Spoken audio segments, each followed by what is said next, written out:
Nom de Zeus, Marty, nous revoilà en 2007. Oui, on croirait entendre la DeLorean rugir à nouveau.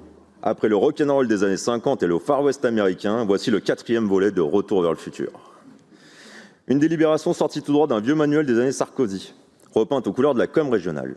Sous couvert d'expérimentation, on propose aux agents de monétiser leurs jours de repos.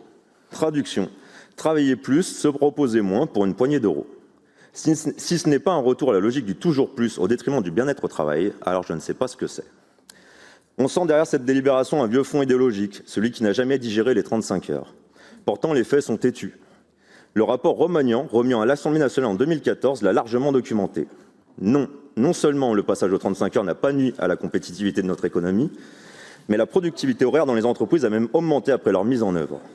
C'est une réforme qui a permis de mieux équilibrer vie professionnelle et vie personnelle, tout en maintenant, voire en améliorant l'efficacité au travail. Alors non, travailler moins ne veut pas dire travailler moins bien. Ce sont des fantasmes de droite que les faits contredisent depuis 20 ans. Mais surtout, cette délibération est une opération de communication, un nouvel écran de fumée dont cet exécutif a le secret. Car soyons concrets, avec 100 000 € sur la table, cela concerne au mieux une cinquantaine d'agents sur les milliers que compte notre collectivité. 50 agents, c'est une vitrine, un argument de tribune, un post LinkedIn peut-être, mais certainement pas une réponse sérieuse aux attentes des agents. Pendant ce temps, aucune proposition de revalorisation du point d'indice avec vos amis du gouvernement. Indice gelé la première fois en 2008 par Nicolas Sarkozy, rappelons-le.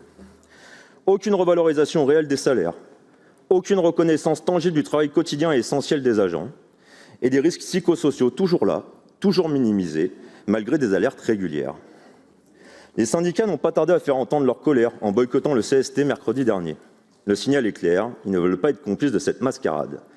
Ils dénoncent à juste titre une provocation à l'égard de toutes celles et ceux qui font vivre notre collectivité au quotidien.